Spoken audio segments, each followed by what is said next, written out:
Trabalhar no Instituto Médico Legal não era exatamente o que eu tinha imaginado para minha vida. Quando me formei como técnico em necropsia, pensei que o mais difícil seria lidar com o cheiro ou com os casos violentos. Mas o que me fez repensar tudo foi algo que aconteceu numa tarde comum, no meio de um plantão arrastado, quase sem movimentação, exceto por aquele corpo. Não havia nada de especial nele à primeira vista. Homem, 38 anos, morte súbita. Ficha limpa, sem antecedentes, sem registros de cirurgia. Havia sido encaminhado pela manhã para necropsia, após um mal súbito em casa. Quem o recebeu foi o doutor responsável, que fez o procedimento padrão: abrir, analisar, colher amostras e depois passar para a gente no setor de conservação. Uma autópsia absolutamente comum. Mas algo começou a incomodar logo que o corpo chegou à sala de preparação. A pele ao redor da incisão no tórax, mesmo após o costuramento, parecia tensionada, como se estivesse esticando sozinha, sem interferência externa. Achei que talvez eu tivesse usado um ponto mais apertado, ou que a linha estivesse velha. Reabri, revisei, costurei de novo. Mas em menos de 20 minutos, os pontos começaram a ceder. Não todos de uma vez. Isso seria mais fácil de explicar. Mas um de cada vez, lentamente. Voltei e revisei tudo. Troquei os fios, os instrumentos, passei álcool. Conferi se havia alguma secreção, algum sinal de gases. Nada. Nenhum sinal de putrefação, nenhuma pressão interna aparente. A temperatura da sala estava controlada. Peguei minha prancheta, anotei tudo. O sistema de monitoramento tinha câmeras voltadas para todos os ângulos. Decidi deixar o corpo ali por um tempo e fui tomar um café rápido. Quando voltei, 3 pontos tinham cedido. A linha estava intacta, mas os pontos abertos. E o mais estranho, a pele parecia ter sido empurrada por dentro. Como se o movimento tivesse vindo de dentro para fora, forçando a separação. E só um instante, se você chegou até aqui e está sentindo aquele arrepio começando, aproveita para se inscrever no canal, deixar o like e compartilhar essa história com alguém que também curte um suspense bem contado. Isso me ajuda a continuar trazendo relatos como esse com toda a dedicação. Agora vamos continuar? Peguei as gravações da câmera. Queria ter certeza de que ninguém tinha mexido no corpo enquanto eu estava fora. E foi ali que tudo mudou. A gravação, no primeiro momento, parecia normal. Um corpo imóvel sobre a maca, sob uma luz fria. Mas por volta do minuto 7, notei algo sutil. Um pequeno arquejo. Uma movimentação quase imperceptível na região torácica. Não era espasmo. Eu já tinha visto espasmos musculares, reflexos post-mortem, e aquilo era diferente. Era como se a parte central do tórax tivesse inflado. Devagar, como um suspiro, depois murchado. Voltei o vídeo várias vezes. Olhei o tempo, ampliei a imagem. Aquilo não fazia sentido. Era um movimento orgânico. Preciso deixar claro que o corpo já tinha sido eviscerado, o que tornava aquela movimentação impossível. Não havia mais pulmões, nem ar, nem pressão. No fim da tarde, chamei meu supervisor. Ele ficou olhando por alguns segundos, depois passou a mão no queixo e disse que devia ser algum tipo de gás residual. Mesmo depois de evisceração completa? Perguntei. Ele não respondeu. Me mandaram refazer os pontos pela 3ª vez. E pela 3ª vez, os pontos não duraram até o fim do expediente. A linha se manteve firme. A pele, porém, parecia ceder por dentro. As bordas se distanciavam como se estivessem vivas, tentando rejeitar o fechamento. Na manhã seguinte, cheguei mais cedo, decidido a resolver aquilo. Não podia admitir que um corte cirúrgico simples estivesse desafiando toda a minha experiência. O corpo permanecia na mesma maca, coberto com um lençol branco até o peito. Ao levantar o pano, vi que os pontos estavam mais uma vez todos rompidos. E agora, a pele ao redor da incisão parecia ainda mais distendida. Não era só uma abertura, era uma espécie de pressão constante, como se algo estivesse tensionando de dentro para fora, insistindo em se expandir. Revisei os registros, sem gases, sem líquidos, sem movimentação no sistema de refrigeração. O clima da câmara estava dentro dos parâmetros. Eu cheguei a pensar em erro técnico, mas era impossível que eu tivesse cometido o mesmo erro 3 vezes. Comecei a registrar tudo. Fotos, vídeos, notas detalhadas. Queria mostrar aquilo para alguém que pudesse entender melhor. Talvez um legista mais experiente ou até alguém da área acadêmica. Foi então que me ocorreu uma ideia. Posicionar a câmera manual bem próxima da incisão, em ângulo lateral. Eu queria captar qualquer mínima alteração. Programei a gravação em time-lapse com captura contínua e deixei o corpo ali, sob vigilância, por mais de 3 horas seguidas. Quando voltei e conferi o material, minha mão chegou a tremer. A sequência mostrava claramente o seguinte: a linha da incisão, mesmo inerte por alguns minutos, começava a ceder aos poucos. Primeiro, um leve arquejo na pele, depois, um estufamento quase imperceptível, até que o ponto mais central se erguia num leve movimento de pulsação. Como se algo lá dentro estivesse pressionando o tecido. Não era constante. Parecia responder ao tempo. A cada hora, um novo movimento. Pequeno, mas crescente. Foi nesse momento que a ficha começou a cair. Ou o corpo não estava reagindo conforme o esperado. Ou havia algo ali dentro que eu não tinha percebido. Algo que não deveria estar. Se você ainda está aqui comigo, ouvindo essa história, é porque você também sentiu esse incômodo. Essa estranheza que arrepia a espinha, mesmo quando a razão tenta explicar tudo. Então, aproveita agora. Se inscreve no canal, ativa o sininho, deixa o like e compartilha esse vídeo com quem adora uma história bizarra, mas real. Isso faz toda a diferença para a gente continuar trazendo relatos que, como esse, não tem explicação fácil. No fim da tarde, voltei à sala e percebi que alguém tinha mexido no corpo. A etiqueta do tornozelo estava virada para o outro lado e o lençol não estava posicionado como eu tinha deixado. Fui até o sistema de câmeras novamente e foi aí que levei o maior susto do dia. O arquivo da gravação em time-lapse tinha sumido, simplesmente desaparecido. Não constava no diretório, não havia backup e nenhuma falha no sistema. A sequência que mostrava os arquejos, o levantamento leve da região torácica, toda aquela documentação que eu mesmo tinha salvo, sumiu. Procurei o responsável pela TI, que disse que nada havia sido deletado e que ninguém acessou a pasta desde que eu deixei a câmera lá.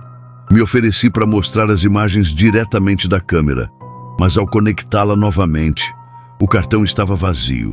Era como se nada daquilo tivesse existido. Eu não dormi naquela noite. Fiquei revendo mentalmente cada detalhe. O corte se abrindo sozinho, os movimentos suaves no tórax, o desaparecimento das imagens. Tudo parecia estar me empurrando para uma dúvida maior, uma que eu não queria admitir nem para mim mesmo. Na manhã seguinte tomei coragem e voltei mais cedo. Meus colegas ainda não tinham chegado. O prédio estava silencioso, só com o som constante dos refrigeradores ao fundo. Passei pelo corredor central, com as luzes ainda fracas, e abri a porta da câmara número 3. Era ali que o corpo havia sido guardado após o expediente. Quando puxei a gaveta metálica e levantei o lençol, fiquei paralisado por alguns segundos. Os pontos estavam abertos de novo, mas, dessa vez, havia sangue. Não muito. Não era como um ferimento fresco, mas havia uma linha tênue escorrendo da costura rompida, descendo lentamente pela lateral do corpo. Isso não era normal. Não era possível. Um corpo autopsiado, vazio, refrigerado, não deveria sangrar. Com luvas e cuidado, examinei mais de perto. A carne ao redor do corte estava estranhamente úmida. Não no sentido de decomposição, mas como se tivesse alguma atividade ali dentro. Umidade recente, pele viva. Na tentativa de não surtar, repeti para mim mesmo que talvez tivessem reenviado o corpo para nova análise sem me avisar. Talvez alguém tivesse mexido sem registrar. Desci ao andar da necropsia e fui falar com o doutor responsável pelo caso. Quando mencionei o nome do paciente, ele me olhou com estranheza. Esse corpo já foi liberado ontem. Foi para a funerária no fim do dia. Ele disse, sem hesitar, travei. Como assim, liberado? Ele ainda está na câmara 3. Ele franziu a testa, puxou o prontuário no sistema e confirmou. O corpo havia sido retirado, assinado e encaminhado para sepultamento. Tinha até recibo digital. Não tem como estar lá. O que você viu deve ser outro corpo, com identificação trocada. Ele disse, sem nem olhar para mim. Mas eu sabia o que tinha visto. Eu tinha conferido a ficha, a etiqueta, o rosto. Era o mesmo corpo, mesmo nome. Mesmo corte aberto, voltei imediatamente, e foi aí que o choque final veio. A gaveta da câmara 3 estava vazia, o lençol dobrado, nenhuma etiqueta, nenhum corpo, nenhum vestígio de que algo esteve ali. Fui até o sistema novamente. Todas as gravações da última madrugada, todas, tinham desaparecido. As câmeras do corredor, da sala de conservação, da entrada da câmara fria. Como se o sistema tivesse pulado um intervalo de 5 horas. Um apagão seletivo.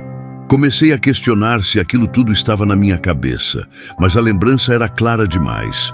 O sangue, a tensão na pele, o arquejo. E mais do que isso, o instinto. Aquele incômodo profundo que não vai embora, que não deixa a mente descansar. Eu não sei o que aconteceu ali, e sinceramente, acho que nunca vou saber. Mas uma coisa é certa, naquele dia, algo tentou sair. Naquele dia, saí do plantão mais cedo, sem avisar ninguém. Peguei o celular, fui até um estacionamento afastado e fiquei lá por horas, dentro do carro, tentando entender. Não tinha coragem de voltar para casa. Cada vez que fechava os olhos, revia a imagem do tórax arquejando, lentamente, como um suspiro preso, como se houvesse uma respiração contida. Passei os dias seguintes tentando seguir a rotina. Recebia outros corpos, preenchia fichas, repetia o protocolo, mas tudo soava diferente. A confiança que eu tinha no processo, no método científico, no controle rigoroso dos dados, foi desaparecendo. Algo tinha falhado. E não foi só o sistema, nem a câmera, nem a linha cirúrgica. Foi o entendimento que eu tinha do que é um corpo morto. Uma semana depois, por insistência minha, pedi para revisar o trajeto do corpo após a suposta liberação. Queria ver quem assinou a retirada, qual funerária levou, onde foi o enterro. Não havia ninguém mais interessado naquilo. Só eu. Parecia que todos aceitaram a burocracia como resposta suficiente. Consegui o nome da empresa. Liguei. O atendente ficou em silêncio por alguns segundos depois que citei o número de registro do corpo. Senhor, esse corpo não chegou a ser entregue pra gente. Deu um problema com a documentação. Foi cancelado no mesmo dia. O senhor quer que eu veja se ficou retido no IML? Não. Eu respondi na hora. Obrigado. Só queria confirmar. Desliguei. E ali tive certeza. Ninguém levou aquele corpo. Ninguém enterrou. E mesmo assim, ele desapareceu. Na madrugada daquele mesmo dia, recebi uma mensagem anônima no meu celular. Sem número, sem identificação. Só um link para um vídeo curto. Quando abri, era a filmagem do corte.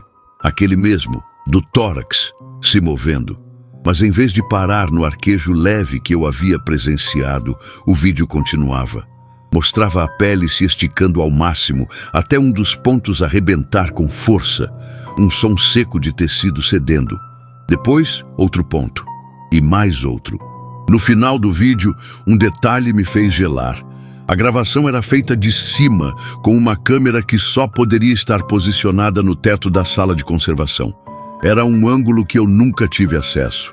Alguém estava gravando tudo, de um lugar que eu nem sabia que existia. E agora, era como se essa pessoa quisesse que eu soubesse disso. Na manhã seguinte, cheguei ao trabalho sentindo o estômago embrulhado. As luzes frias do prédio, que antes me eram indiferentes, agora me pareciam hostis. Cada corredor parecia esconder algo. A sensação de estar sendo observado já não era só impressão, era constante. E por mais que eu tentasse me convencer de que era paranoia, havia algo diferente na forma como as pessoas me olhavam, como se soubessem que eu estava vendo coisas que ninguém mais via. Ou pior, que eu tinha descoberto algo que não deveria. Fui direto à sala de vigilância. A intenção era confrontar o responsável pelas câmeras e perguntar sobre aquela filmagem. Mas ao chegar lá, encontrei a sala vazia.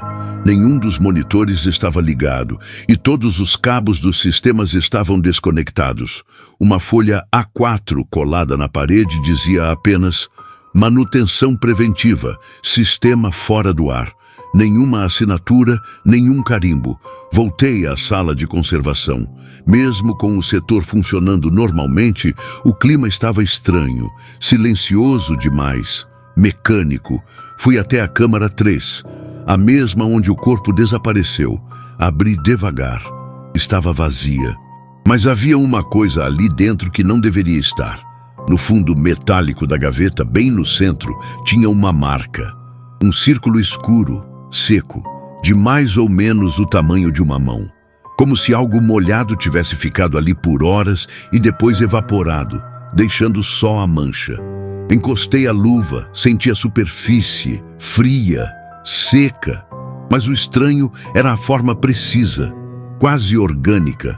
E no centro, uma ranhura fina, como se tivesse algo ali antes, algo que foi arrastado para fora. Foi a primeira vez que pensei em ir embora. Abandonar tudo, pedir demissão, mudar de cidade, esquecer o que vi. Mas mesmo nessa decisão, algo me prendia. Porque agora eu não estava apenas envolvido com um caso incomum. Agora eu era parte dele. O vídeo, o desaparecimento do corpo, a gravação sumida, a mancha na câmara, tudo parecia se conectar num quebra-cabeça que não deveria existir. E então, como se tudo já não fosse absurdo o suficiente, recebi outro vídeo. Dessa vez, foi deixado no armário do meu vestiário, um pendrive pequeno, sem identificação. No vídeo, a imagem era clara. Mostrava o corpo sendo costurado por mim. Eu reconheci meus movimentos, minhas luvas, a sala. Era uma filmagem feita sem meu conhecimento, de um ponto cego da câmera oficial. O corte fechado, tudo parecia normal, mas ao fim da gravação, já com o corpo pronto para ser colocado na câmara, há uma pausa. A imagem escurece por 2 segundos, e ao voltar, o corpo não está mais lá. A maca está vazia. O vídeo termina com um ruído baixo, grave, quase imperceptível, mas contínuo. Repeti o trecho dezenas de vezes. No volume máximo, era possível ouvir algo. Um som úmido, como um arrastar, algo se movendo, lentamente, para fora do quadro. Aquilo foi o suficiente para me convencer. Eu não estava lidando com um erro técnico, nem com um engano de protocolo. Eu estava lidando com algo que aconteceu e continua acontecendo, fora do campo da medicina, fora da biologia, fora do controle. Só que ninguém mais parecia disposto a enxergar. E talvez a verdade seja que ninguém quer saber. Eu passei os dias seguintes vivendo no automático, com a sensação constante de que algo estava me seguindo.